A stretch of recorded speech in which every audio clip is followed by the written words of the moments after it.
inihahandog ang muling pagsasalaysay ng kwentong alamat na pangungunahan ni Ginoong Marvin M. Balingid. Ang alamat ng bahaghari. Saan na ba kayo para sa aking ikakwentong alamat? Wow! Mabuti kung ganun! Tara, simulan na natin! Bago ang lahat, alamin muna natin ang kahulugan ng alamat. Ano nga ba ang alamat?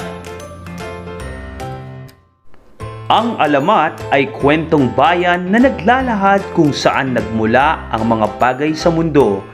Ito ay nagsasalaysay ng mga pangyayari na nagdulot ng pagkabuo ng mga tunay na tao, pook o bagay sa mundo. Ang alamat ay nagpasalin-salin sa bawat henerasyon.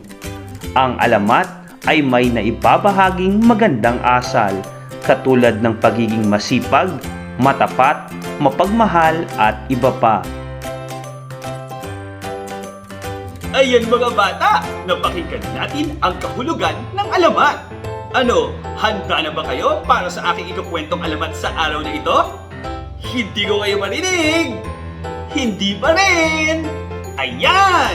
Handang-handa na kayo! Kung gayon, ay sisimulan ko na! Ang ikukwento nating alamat sa araw na ito ay ang alamat ng bahaghari.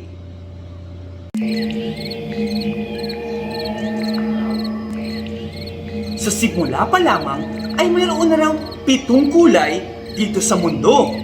Ito ay sinapula, bughaw, kahel, dilaw, lila, indigo at luntian. Inatasan sila ni Bathala na magbigay ng kulay dito sa mundo. Ngunit sa hindi inaasahang pagkakataon, hindi sila magkasundo-sundo. Sinabi ni Bathala na magtulong-tulong at magbigayan sa lahat ng oras sa isa't isa. Ngunit hindi nila ito ginagawa. Patuloy silang hindi nagkakasundo sa iba't ibang bagay.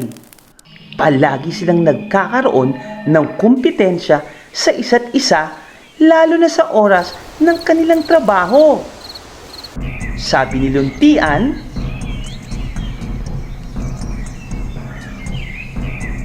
Ako ang pinakamaraming nagawa dito sa mundo. Kung kaya, ako ang nararapat na mabigyan ng gantimpala ni Bathala. ngunit sumagot si Bughaw.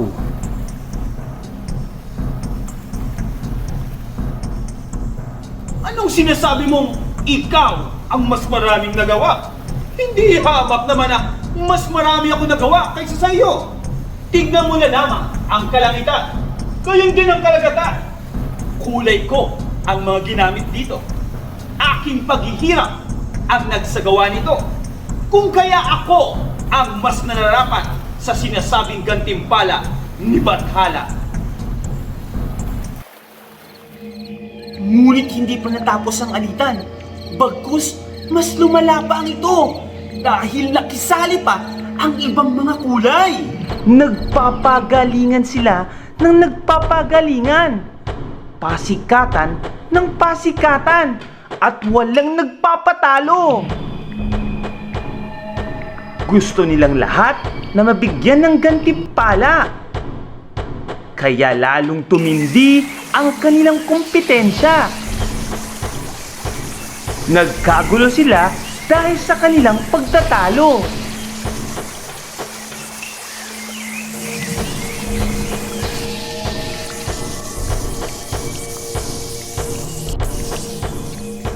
Narinig ni Bathala ang pangyayari, ang pagtatalo ng mga kulay. Dahil dito, naggalit si Bathala at pinarusahan niya ang mga ito. Dahil hindi kayo magkasundo, parurusahan ko kayo ng ayon sa inyong kagustuhan.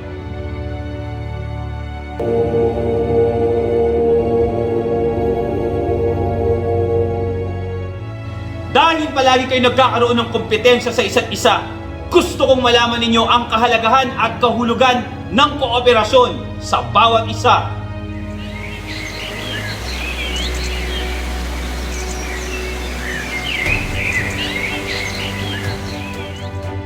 Gagawin ko kayong isa nang sa gayon ay maramdaman ninyo ang kagandahan at kahalagahan ng bawat isa sa inyo.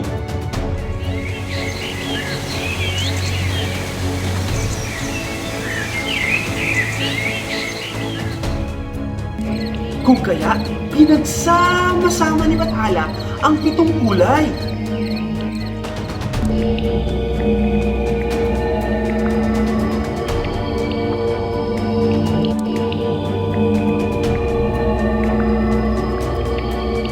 Dahil sa sobrang nagalit si Bathala, kung kaya siya ay nahabag sa pag-iyak at nagtago ang mga kulay sa takot kay Bathala. Lumabas na lamang sila pagkatapos umiyak ni Bathala.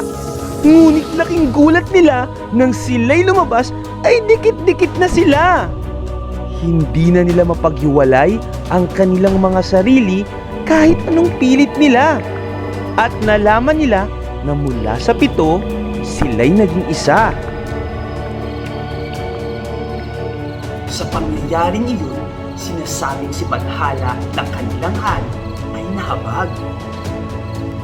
Kung kaya ngayon, ang habag na hari na pinagmulan ng mga ito'y sa paglaoy naging bahaghari.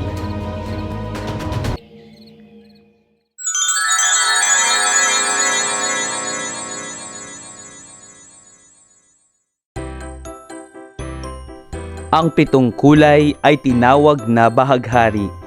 Mapupuna natin ngayon na ang bahaghari ay lumalabas na lamang pagkatapos ng ulan na nangangahulugang pag-iyak ni Bathala. Makikita natin dito ang 7 kulay na naging isa, na sa hanggang ngayon, ito ay tinatawag na bahaghari. Ang alamat ng bahaghari.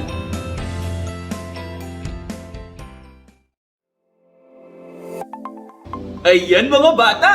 Natapos nating pakinggan ang alamat ng bahaghari. Ngayon naman ay bibigyan natin ito ng aral. Ano kaya sa tingin nyo ang naisiparating ng alamat na ito? Aral: sa isang samahan, hindi kailangang magpagalingan. Bagkus, ang pagkakaisa, pagtutulungan at kooperasyon ang daan upang tagumpay ay makamtan. Natuwa ba kayo mga bata sa aking ibinahaging alamat? Wow! Mabuti kung ganun! Lagi niyong isa-isip, isa-puso at isa-gawa ang aral ng alamat, ha? Muli ako si Sir Marvin M. Balingit ng Paaralang Elementarya ng Camarindi. Kita-kits! Paalam!